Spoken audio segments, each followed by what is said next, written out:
Les auteurs de la série Grimm se sont inspirés des contes de fées et de différentes mythologies afin de créer divers concepts de vaisselle.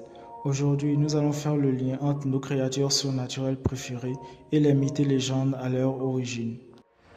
Sans plus tarder, nous allons commencer avec le Blood-Bad. Dans ma vidéo titrée Grimm Lore, Werewolf or Big Bad Wolf, j'ai détaillé comment la série s'était inspirée de certains contes de fées afin d'établir le Blood-Bad comme le grand méchant loup du monde vaisselle. En effet, l'opposition entre les Blood-Baden et les Bauerschwein est tirée du conte Le loup et les trois petits cochons. Le pasteur Blood-Bad qui se servait de Silengötter, un vaisselle de type mouton, fait référence au conte du loup et des 7 chevaux. Et pour finir, le premier épisode de la série, où une petite fille de rouge vêtue se fait kidnapper par un possible Blood-Bad, est tiré du conte Le petit chaperon rouge.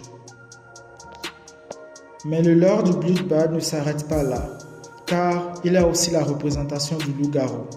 En effet, dans l'univers Grimm, un loup-garou est un Blood-Bad atteint d'une mutation génétique rare. Il se transforme contre son gré durant les 3 jours de pleine lune chaque mois. Les auteurs de la série ont donc fait d'une pierre 2 coups, faisant du Blood-Bad l'origine du mythe du lycanthrope, mais également du grand méchant loup. L'autre Wesen sur notre liste est le Fuchsbau, un Wesen renard reconnu comme étant rusé, manipulateur et trempant dans tout type d'activité douteuse. Il est clair que le Fuchsbau tire son origine du stéréotype du renard rusé, un archétype qui a traversé les siècles, des fables gréco-latines jusqu'à son incarnation dans le roman de Renard. En effet, dans le roman de Renard, le héros est un renard rusé, amoral, manipulateur qui réussit à chaque fois à tirer son épingle du jeu. Le protagoniste de ce roman est à la base de l'idée du renard rusé qui a inspiré les caractéristiques de débrouillardise et de malice de notre Wesen, le Fuchsbau.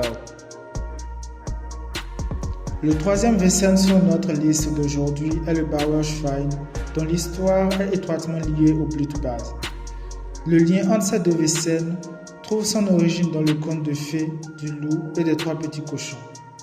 Pour ceux qui ne s'en rappellent pas, les 3 petits cochons se faisaient traquer par le loup. 2 d'entre eux virent leur maison détruite et durent se réfugier chez leur aîné. Dans la série, l'épisode 6 de la saison 1 nous présente Peter Orson, un Bauerschwein lieutenant de police spécialisé dans les incendies criminels dont les 2 petits frères furent tués par un Blood-Bad. C'est une claire inspiration des 3 petits cochons. De plus, le fait qu'Orson soit spécialisé dans les incendies criminels n'est pas un hasard, car dans le conte, le 3e cochon réussit à se débarrasser du loup en allumant rapidement un feu dans la cheminée par laquelle le méchant loup tentait de pénétrer dans sa maison. D'ailleurs, c'est en mettant le feu à leur maison que Peter Orson put éliminer certains Blood-Bad qu'il avait ciblés pour sa vengeance. Chaque petit détail du conte nous a été servi à la sauce Grimm. Les auteurs de la série nous ont laissé des petits clins d'œil savoureux qu'il est intéressant de découvrir. Si cela vous intéresse, je vous donne rendez-vous la semaine prochaine pour une nouvelle vidéo qui décortique les secrets de la conception du monde vaisselle. Sur ce, je vous remercie et vous souhaite une excellente suite.